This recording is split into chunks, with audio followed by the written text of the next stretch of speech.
Kasama ko naman po ngayon si Ginoong Ramil Malyanao, tama po? At mga kasamahan niyang SG. Reklamo nila ang ubod na babang sahod ng pinapasukan nilang agency. Magandang tanghali po, sir. Magandang tanghali po, Kayo sir. po ay nag-duty sa Laguna. Yes, sir. Okay. At ang minimum sa Laguna is 373 per day. Yes, sir. 8 hours po yan. Pero kayo po magkano bigay sa inyo? Bali, 450 po, sir. Oh, mataas po sa minimum. 12 oras po yun, sir. Yun nga lang. Okay. 450 nga pero 12 oras. Yes, sir. Ilang araw sa isang linggo? Bali, 7 days po, sir. Straight? Straight po, sir. Walang pahinga? Walang day off po, sir. O dapat may OT ka doon. Yes, sir. Kaso lang ngayon wala kaming OT, sir. Walang OT? Yes, sir. Ang 450 namin po, sir, bali, sinasama po dun yung 13th month pay po namin, sir. Kaya nagiging 450 and 12 oras namin, sir. Ah! Mandaraya! Maganda na sana pakinggan. 450, samantalang 373 ang minimum wage doon sa pinagdudutihan nyo. Yes, sir. Above minimum.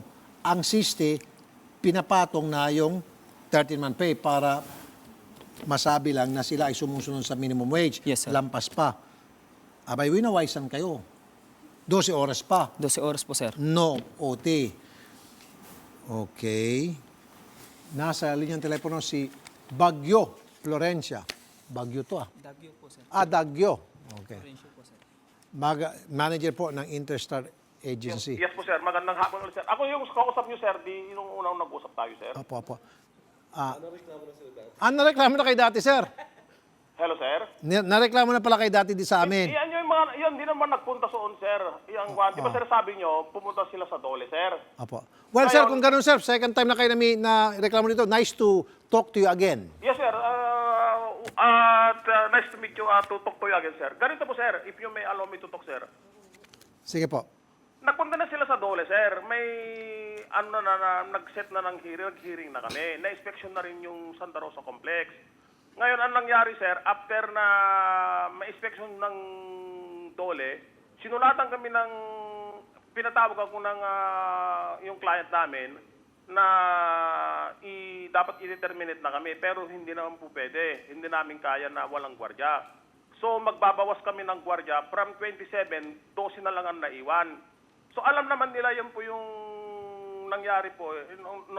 Ngayon, sabi ko, ang gusto nila kasi, pag nag-usap po doon sa Dole, yung hinahabol nila na back wages, ay dala ko na daw yung pera. Sabi naman ng taga-Dole, hindi po pwede yung ganyan lang kwan. Pag-uusapan yan, fair in heaven na pag sinabi nyo na ganito yung kwan, idaan nyo naman sa due process. May limitasyon din ng agency na susunod, hindi pwedeng hindi sumunod yan. Teka muna, sir. Mukhang friendship nyo ata ang taga-Dole, ah. Sir? Mukhang kaibigan nyo ata yung taga-Dole. Ay, hindi po. Hindi po naman. Ano bang pangalan ng taga-Dole na yun, sir, na mapagalitan natin? Basta yung sir, yung... Sir, kung nakalusot ka sa Dole, hindi ka makakalusot sa Sosya. Sosya ang tatawagan ko kung ganon. Hindi pwede, sir, kasi matagal nyo na po silang dinuduga. Sorry, sir, matagal nyo na silang dinudugasan sa sweldo. Pagkatapos, pag-aantay nyo pa sila ng matagal na panahon bago ibigay yung pera nila. Pera nila yun, sir, napagpaguran na nila yun eh. Sir, please lang, pakibigay na po, sir, yung pong difference. Dahil kapag hindi, sir, ipasasara namin kayo. Tatawagan namin po yung Sosya, tatawagan po namin ang inyong kliyente, kayo po'y mawawala ng negosyo. Sige po, sir, ipaparating ko sa management po. Okay, good. Opo. Ito po ang gusto ko mangyari. Hindi na po sa Dole, kasi sa Dole, sir, malamya eh. Mukhang friendship nyo yung Dole. Sosya, sir, dahil hindi kayo patatawarin ng Sosya. Opo. Good boy. Sir, bukas, Sir, Rapi, sige po. bukas, sir, sa Sosya, magkita-kita tayo doon, dalhin nyo na yung pera. Ito, sir, makinig ka, sir, Colonel Jaime Santos ng Sosya. Colonel, magandang tanghali po. Sir, magandang tanghali po at sa lahat ng nanonood at nakikinig sa inyong programa. Kayo po ang pinaka-last recourse na po ng mga SG natin nandito sapagkat sila po ay pala pumunta sa Dole. Mukhang yung Dole, masyado silang binibaby-baby.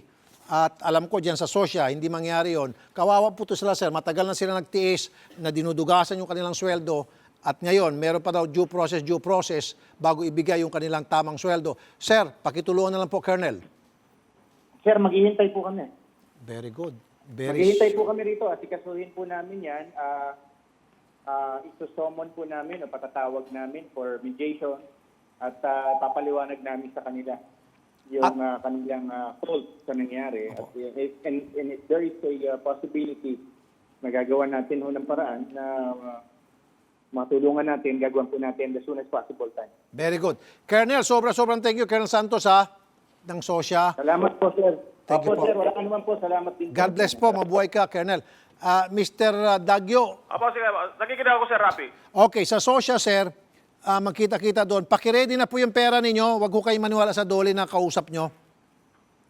Sige, sir, ipaparating ko sa management, sir, kasi baka naman kasi, sir, mga ako na may dadali. Sir, basta ipaparating ko, sir, na pag-usapan natin, Sir Rafi. Ipaparating nyo, sir, dahil kapag hindi, sir, pupwersahin po namin kayo na talagang mag-produce ng pera. Otherwise, marami po kayong sakit sa ulo na darating sa inyo. Sige po. Salamat po, Colonel. Mr. Dagyo. Mr. Dagyo po, Opo.